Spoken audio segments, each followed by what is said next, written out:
Tolchin. This is Karen Tolchin. She is a mom of a child with cystic fibrosis. Hi, Karen. Hi, Belle. So we just have a few quick questions for you. And this is Nika.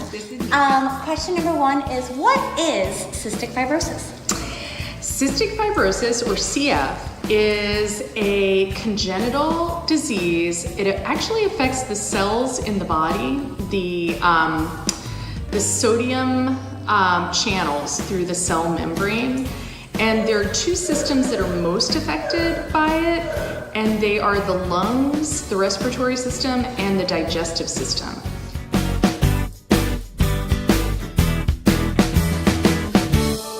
Charlie wants to show you, he takes 5 of these pills every single time he eats. And look at how much of a champ he is. He can swallow all 5 at once. You want to show them? Ready, set, go. Ta-da! Day in the life of a child with CF. So if you have CF, you need to do a lot of preventative medicine. The digestive stuff makes it harder for you to gain weight, to process proteins and fats, and to gain weight. So Charlie has a port, and one of the things we do with him every day is we give him extra nutrition via the port, and also meds. So the bonus is he never has to taste them. That's it's like, fantastic. it looks like what you open a raft He showed us earlier. Yeah. So, so he gets extra nutrition every day. He gets breathing treatments that are meant to get rid of any mucus that might be in his lungs and ward off any kind of infection that might grow on the lungs. The lungs can become like flypaper.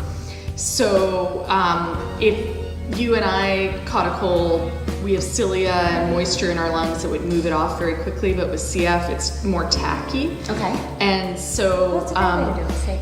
yeah, so most of what we do with the breathing treatments is intended to moisturize the lungs and move off any potential infection. Tummy. And this is gonna get all of his nutrients.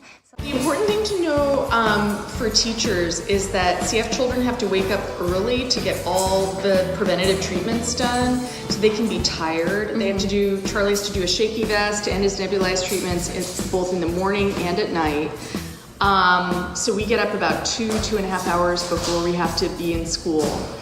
And so that's the first thing. The second thing is it's harder for children with CF to get rid of infections. So if you know that a child has CF and he's seated or she's seated next to somebody who's coughing or has a runny nose or is visibly sick, it would be a big help to move somebody, either the child with CF or the child who's sick, away, so that there's no threat. And then lots of hand washing throughout the day.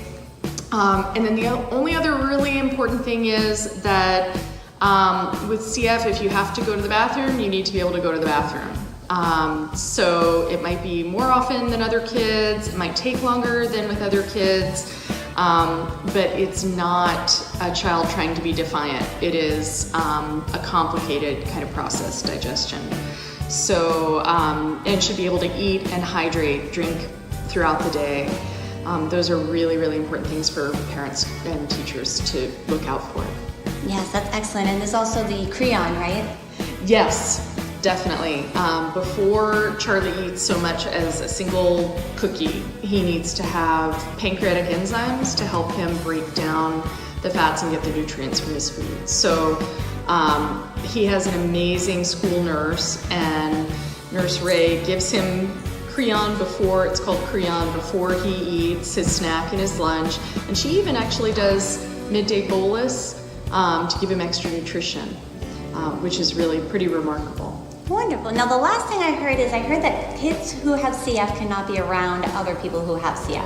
Yes, oh, that's super important. It's so great that you reminded me of that. The biggest threat to a child with CF is another child with CF. So if you have 2 children with CF in the same school, you want to make sure to keep them at least 10 feet apart. Because children with CF tend to get colonized by different bacteria. And so they'll even have in large CF centers, CF children have to go to CF clinic 4 times a year. And they will have people colonized with different things come on different days so that they don't bump into each other in the bathroom or at the nurse's station and then end up everyone having the same infections, some of which can be life-shortening. What about kids? Is there anything you want to tell other kids about CF? If you have it, like, I bet nobody does. But me, you're pretty bad gas problems. Yeah, CF, you get some gas problems, huh? You get extra stinky farts in the class. And why? And that's because of the digestive component of CF, huh? You did it? I just farted. Oh, boy. All right, can you say And there's goodbye? something else that CS does do, but I'm the only one.